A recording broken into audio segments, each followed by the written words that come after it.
Sometimes, a building holds on to its past so tightly that the events that unfolded within its walls refuse to fade away. The Capitol Theater in Salt Lake City is one such place.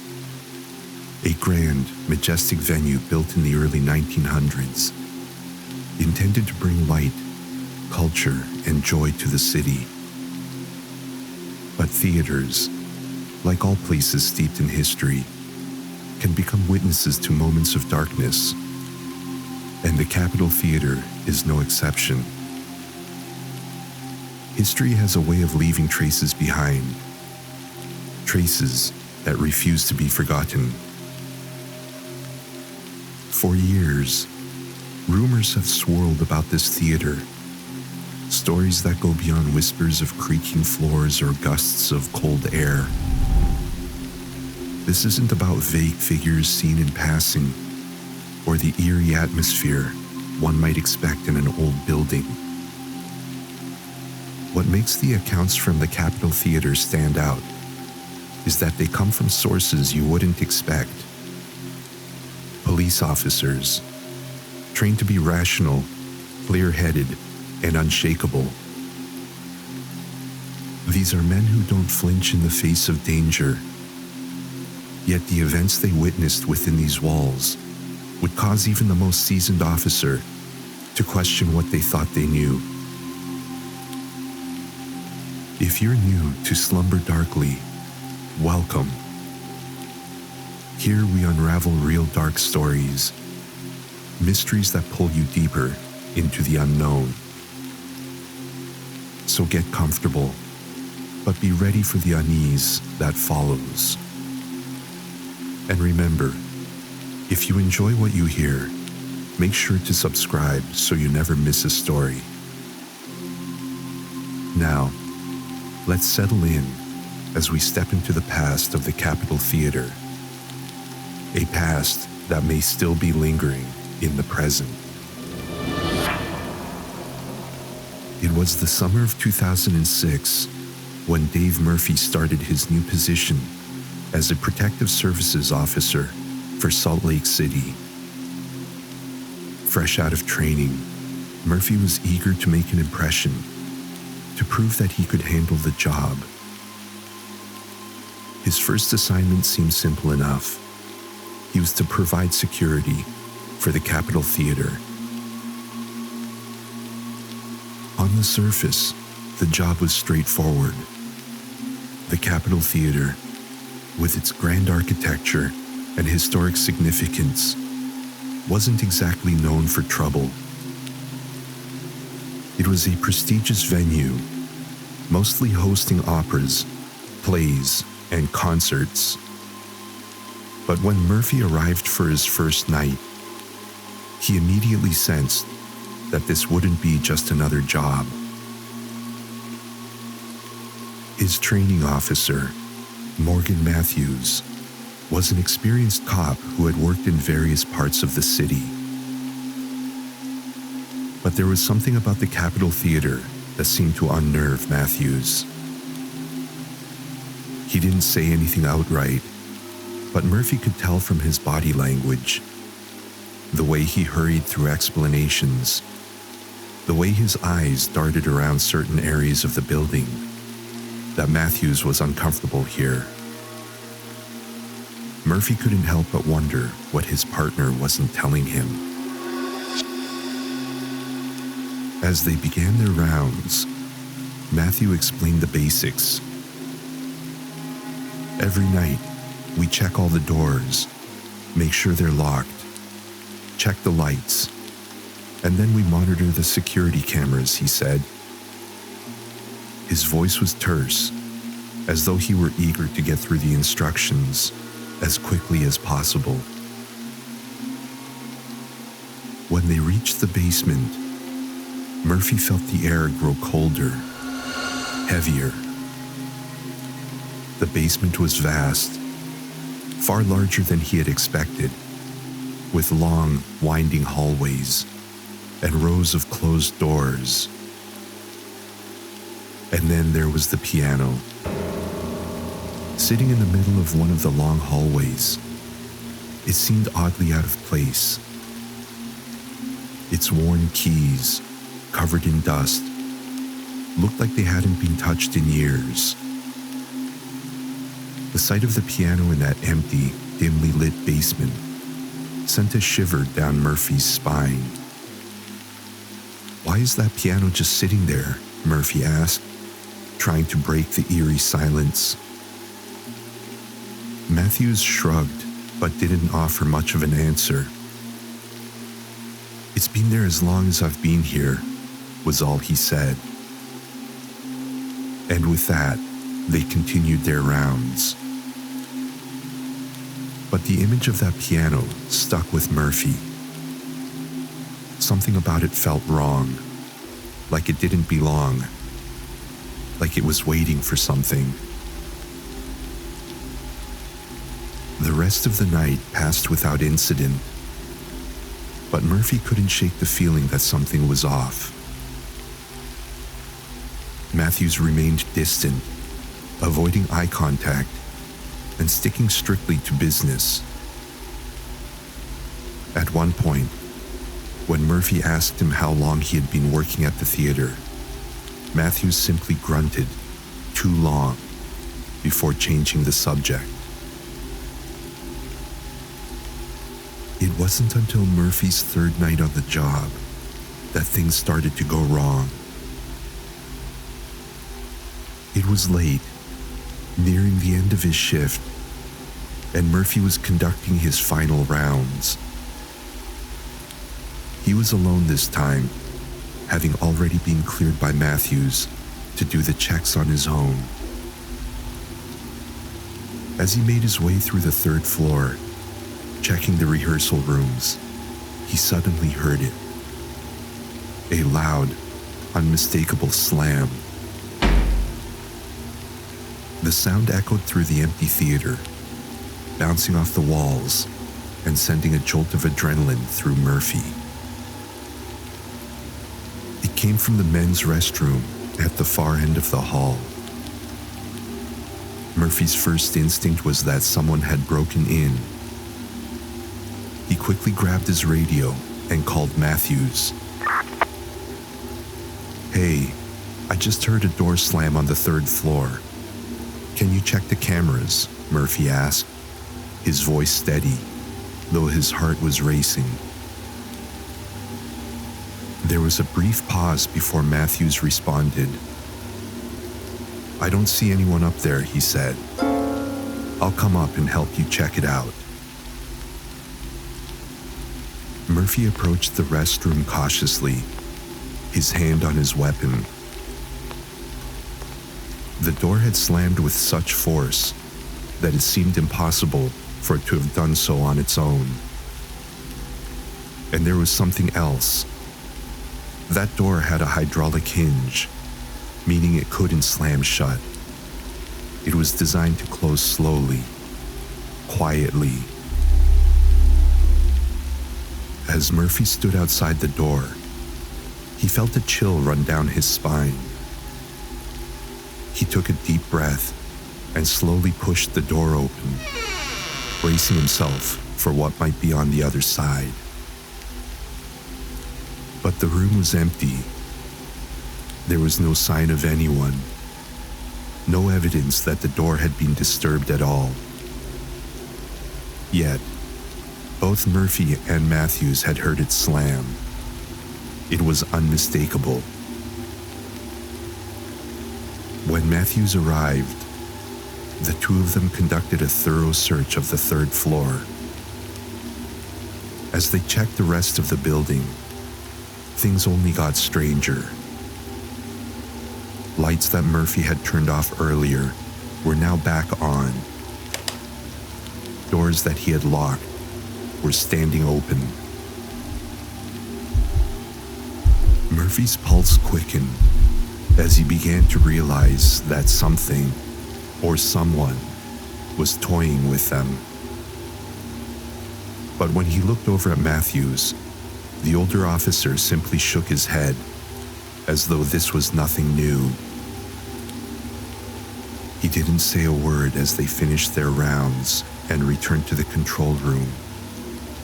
But Murphy could tell that Matthews was deeply unsettled. The next few days passed uneventfully, but Murphy's sense of unease never fully left him.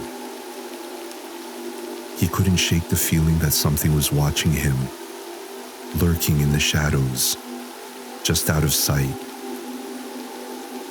And Matthew's strange behavior only added to his growing anxiety. There was clearly something the veteran officer wasn't telling him, and Murphy was determined to find out what it was. It wasn't until a week later that Matthews finally opened up. It was late, nearing the end of their shift, and the two men were sitting in the control room, monitoring the security cameras. The theater was silent, the only sound, the soft hum of the monitors. Without warning, Matthews spoke. "You ever feel like you're being watched?" he asked, his voice low, almost a whisper. "All the time," Murphy admitted, "especially down in the basement." Matthews nodded slowly, as though he had expected that answer. "Yeah," he said. "That place, there's something wrong with it. I've been working here for years, and I've seen things, heard things that I can't explain." Murphy listened intently as Matthews began to recount his experiences. Late at night, while sitting at the desk, monitoring the cameras, he would hear whispers. Not the kind of whispers you might expect from a distant conversation, but low, hurried whispers, as though someone was speaking just behind him. But every time he turned around, there was no one there. And then there was the smell of smoke. More than once, Matthews had smelled it while patrolling the basement. It wasn't a faint smell either. It was strong, like something was actively burning. But there was never any visible sign of fire. No smoke, no flames. Just the smell. Matthews had searched the basement thoroughly each time, but the smell would always disappear without a trace. Murphy was silent for a moment, letting Matthews' words sink in. He had always trusted his instincts, and his instincts had been screaming at him since the day he started this job that something was wrong. Now, hearing Matthews confirm it, he felt a chill run through him. But there was more. Matthews had seen shadows too. Not full figures, but flickers of movement out of the corner of his eye. It was always the same. He would catch a glimpse of something moving in the periphery of his vision, but when he turned to look, there was nothing there. "It's like the place is alive," Matthews said quietly. "Like it's watching us." Murphy didn't know what to say. He had felt it too, that oppressive, watching presence. But to hear Matthews, a seasoned officer, admit it out loud, made it all the more real. It wasn't just his imagination. Something was wrong with the Capitol Theater. It wasn't long after that Murphy overheard a conversation among theater staff. One afternoon, while making his rounds during normal business hours, he overheard a man named Blair Fuller, an accountant for the theater, talking with some colleagues about ghosts.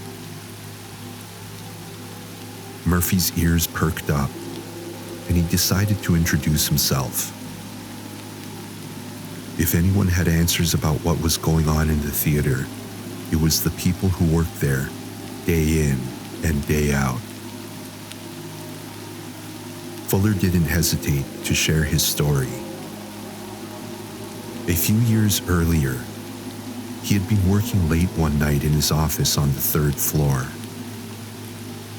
It was a quiet evening, and he was the only one in the building, or so he thought. But then, he heard the sound of the elevator motor kicking on. The sound was loud, unmistakable, and it immediately caught his attention. At first, Fuller assumed it was just maintenance or a staff member using the elevator. But as he listened, he realized that the building was supposed to be empty. He was the only one there.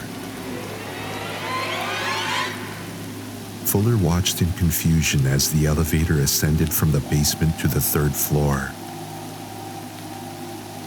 When the doors slid open, no one was inside. The car stood still, its doors wide open, but there was no movement. Then, the alarm went off, the kind that indicates something is blocking the doors from closing. Just as Fuller was about to turn away, the basement button lit up. The motor started humming softly as the car prepared to descend. Without really thinking, Fuller stepped into the elevator before the doors could close. He wasn't sure what drove him. Curiosity, maybe, or a strange pull. But soon, he found himself standing inside the cold, dimly lit car as it began to move down. As the elevator descended, the temperature seemed to drop even further. The air felt stale and heavy. When the doors opened again, they revealed the basement. A long, dark hallway stretched out in front of him, empty and still. Fuller stepped out, his footsteps echoing loudly in the silence. The cold down there was unnatural, far beyond what he expected.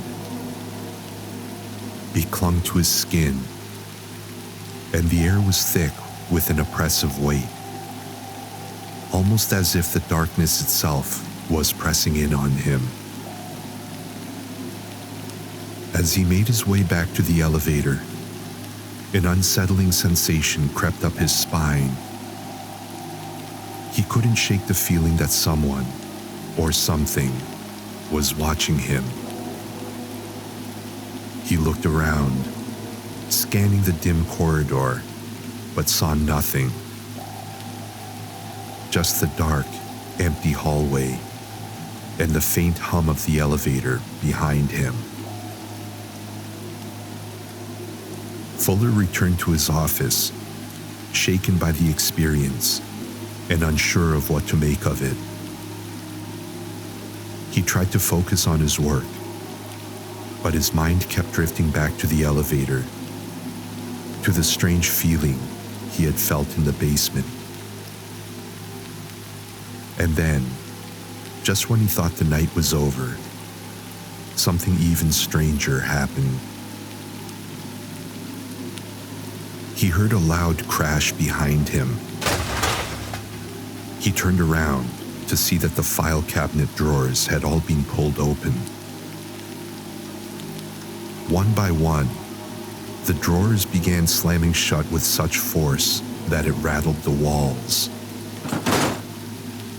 Fuller froze, watching in disbelief as the heavy metal drawers clanged shut one after another. He knew, without a doubt, that something was very wrong with the Capitol Theater. Murphy listened intently as Fuller recounted his experience. It was the final piece of the puzzle, the confirmation that what he and Matthews had been experiencing wasn't just their imagination. There was something, or someone, haunting the Capitol Theater. In an effort to make sense of the situation, Murphy decided to bring in a third party. His friend, Greg Gittins, had always had a knack for sensing things that others couldn't.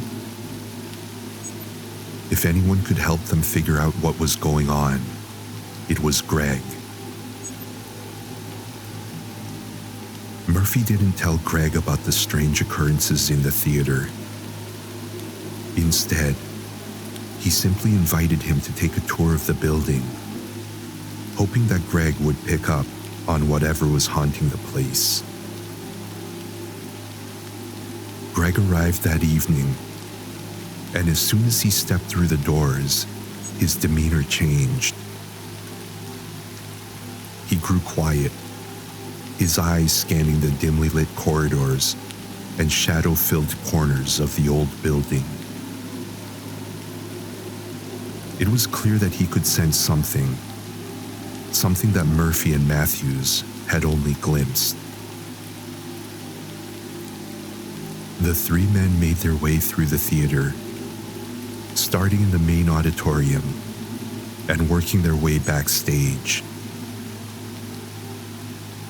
Everything seemed quiet at first, but as they descended into the basement, Greg suddenly stopped, his body tensing. "There are people here," Greg whispered, his voice barely audible. "I can feel them watching us." Murphy and Matthews exchanged a glance. Greg hadn't been told about the strange occurrences in the theater, yet he was already picking up on something. They continued down the hallway, past the old piano, when suddenly, one of the doors at the far end of the corridor creaked open. The sound echoed down the hall, followed by a loud, violent slam that made all three men jump. Murphy and Matthews drew their weapons, cautiously approaching the door. The handle began to rattle, violently shaking, as if someone on the other side was desperately trying to open it. They stood frozen for a moment, watching as the handle jiggled back and forth. And then, just as suddenly as it had started, it stopped. Greg pointed to the corner of the room, his eyes wide with fear. "There's someone sitting there," he whispered. Murphy and Matthews turned, but the corner was empty. There was no one there. Yet Greg insisted he had seen a figure, a man, crouched in the shadows, watching them. The temperature in the room dropped sharply, and for a moment, none of them spoke. The oppressive silence seemed to press down on them, and they quickly made their way back upstairs, eager to escape the basement and whatever had been down there. In the weeks that followed, the strange events in the Capitol Theater only grew more unsettling. Officer Matthews, still working his shifts, began noticing things that left him questioning his own sanity. At first, it was subtle, flickers on the security cameras, shadows shifting in the corners of the screens, barely perceptible. But the longer he stared at the monitors, the more certain he became that something was moving through the building. Something that shouldn't have been there. Then, one night, while watching the new infrared camera, Matthews saw something that sent a chill down his spine. In the main auditorium, seated among the empty rows, was a figure. At first glance, it looked like nothing more than a shadow, an odd trick of the light, perhaps a glitch in the camera. But something about the way it sat, unnervingly still, made Matthews pause. His hand hovered over the controls for a moment, and then he zoomed in. As the image sharpened, the figure shifted. Slowly, its head turned, as though aware that it was being watched. Matthew's breath caught in his throat.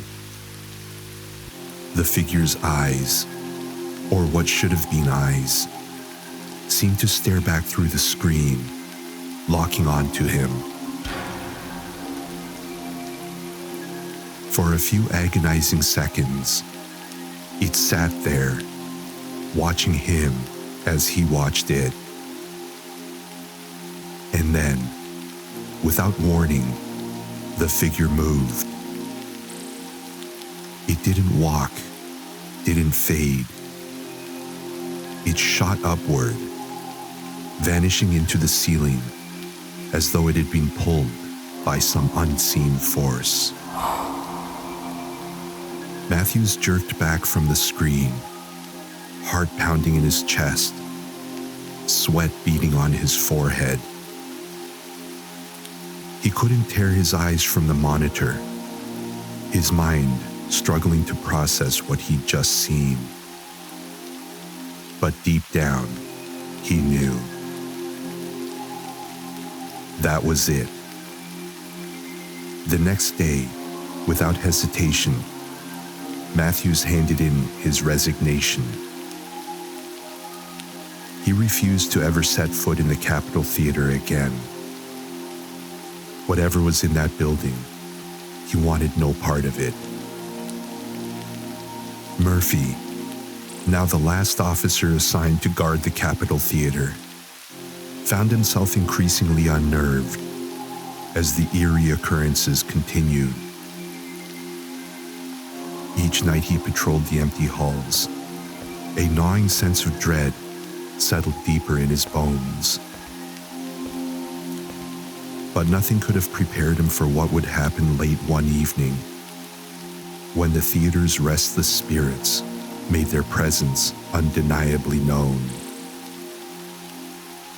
It was nearing midnight, and the only sound in the control room was the low hum of the security monitors. Murphy sat back in his chair, his eyes scanning the flickering camera feeds. He had just finished his routine rounds.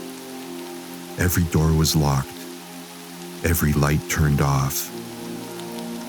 The building was empty. At least, it should have been.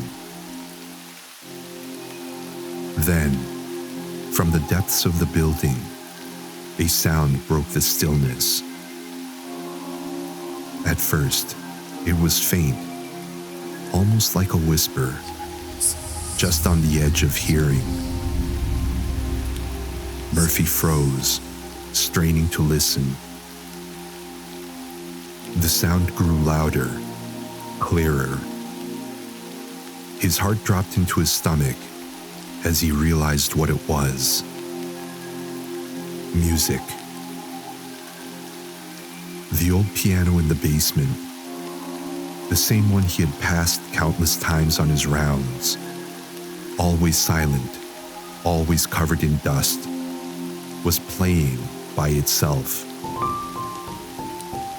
A soft, haunting melody, each note lingering in the air like a ghostly echo of the past. Murphy's pulse quickened. There was no mistaking it.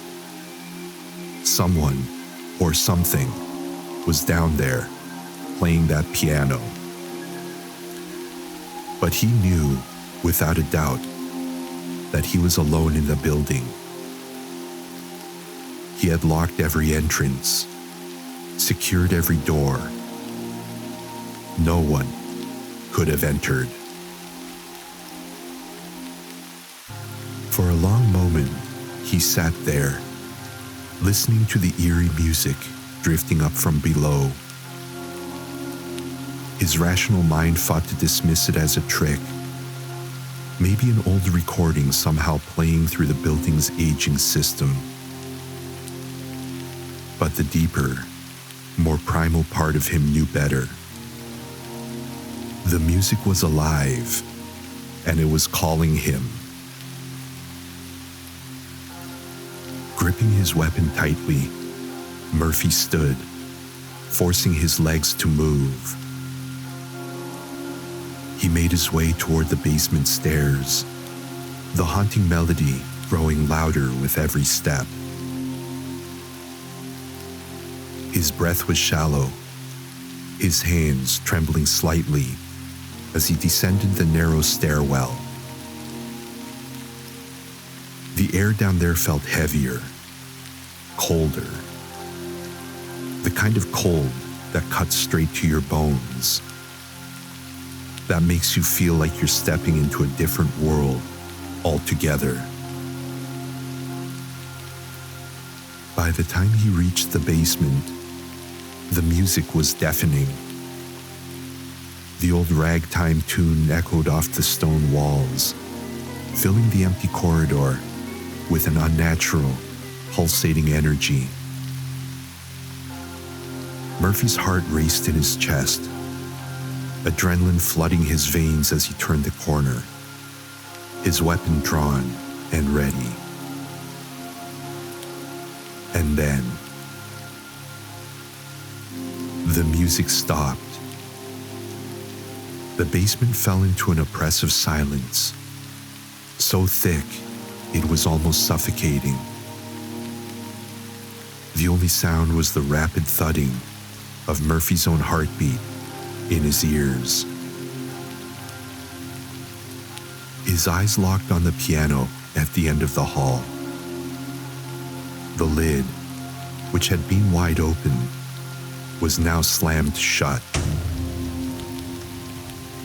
The final note still hung faintly in the air, like a warning that hadn't quite faded. Murphy felt the hairs on the back of his neck rise, every instinct in his body screaming that something was terribly wrong.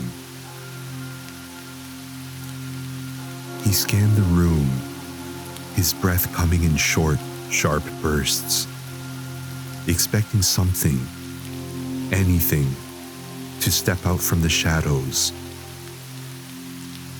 But the basement was empty.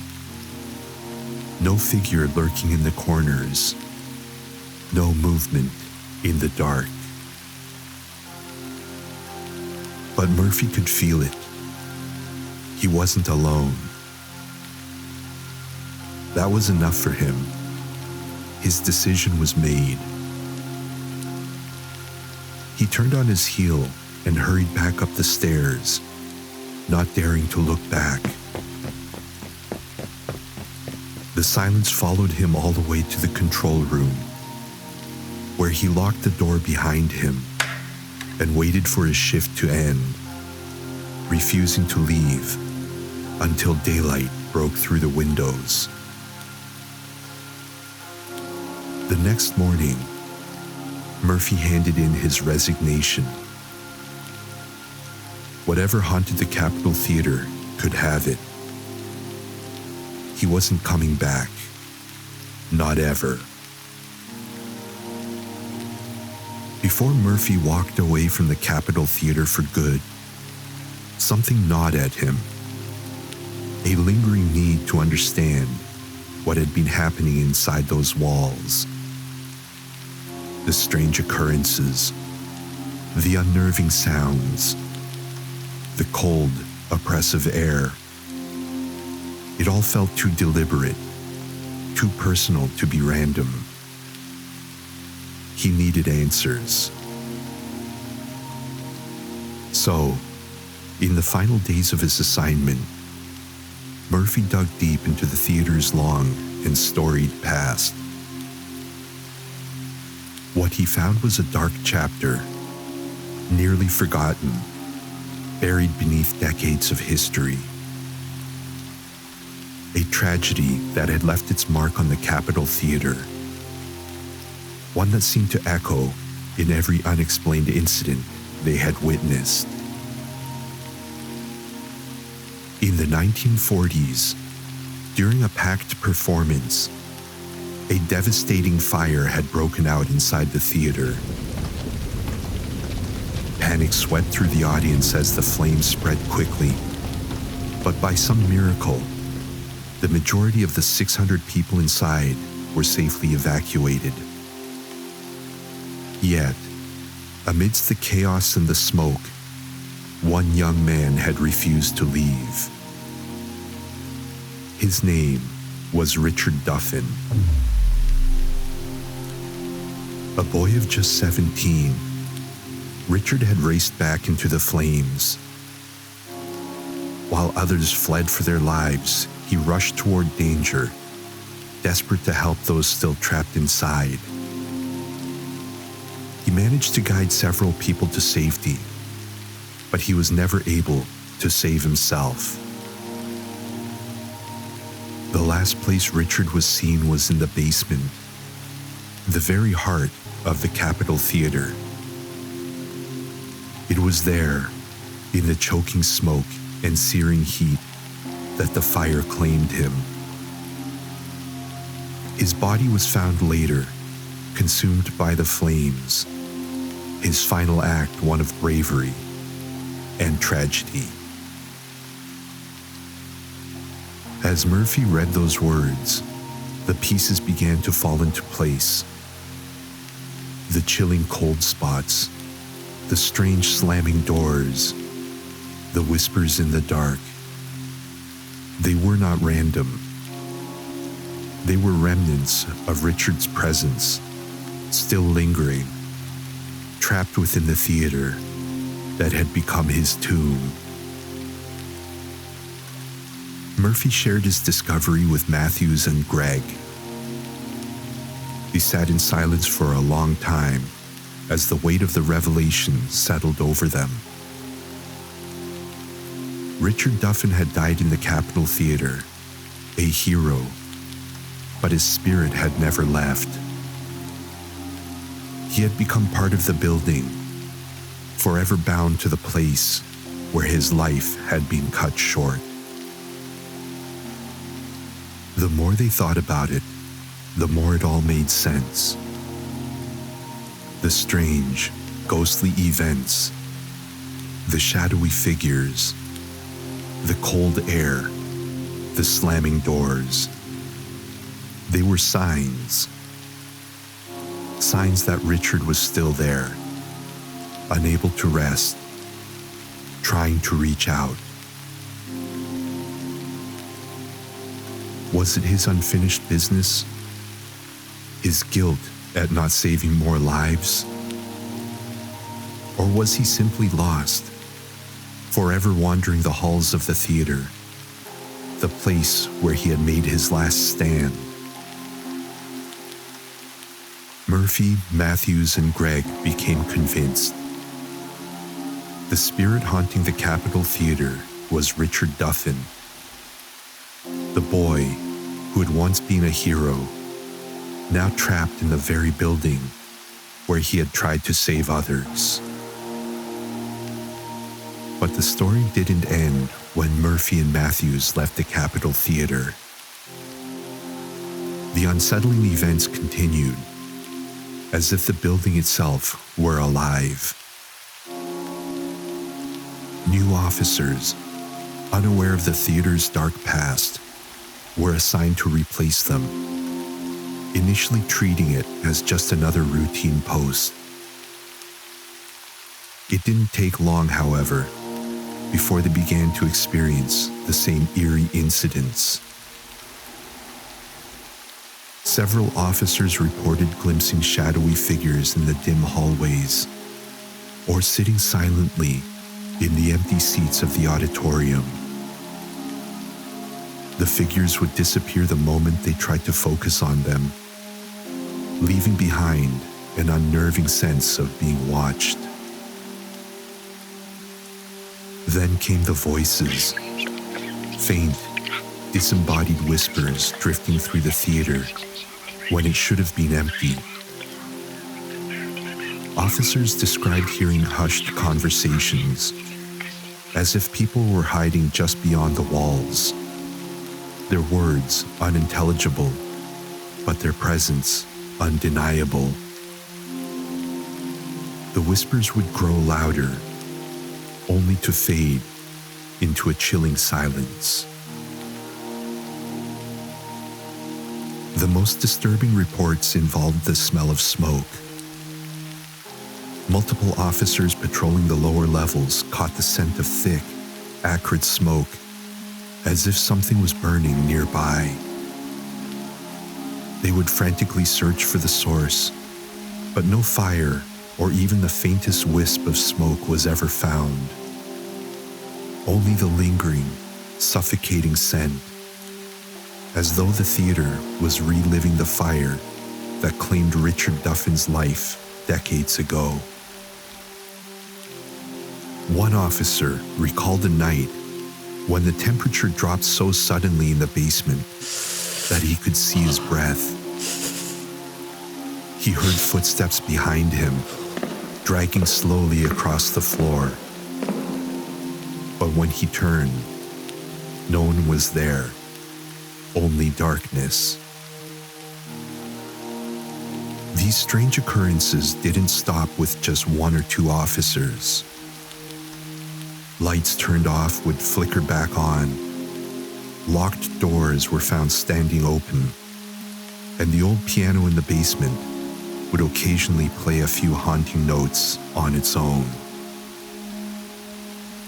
Every officer who worked the night shift left with a story, a sense of unease that stayed with them long after they left the building. Some tried to rationalize the events, but deep down, they knew something was different about the theater, something that refused to leave. To this day, the Capitol Theater remains one of Salt Lake City's most iconic landmarks, but it carries a darker legacy. The strange occurrences continue, whispered about by staff and security alike. The haunting lives on, a mystery unsolved, its secrets buried within the shadows of the old building. Perhaps it always will. So, what do you think? Was it the ghost of Richard Duffin haunting the halls of the Capitol Theater? Or could there be another explanation for the strange events that so many have experienced? Leave your thoughts in the comments below. And if you enjoyed this story, make sure to subscribe to Slumber Darkly for more unsettling tales that will leave you questioning what lies in the shadows. Until next time, sleep well.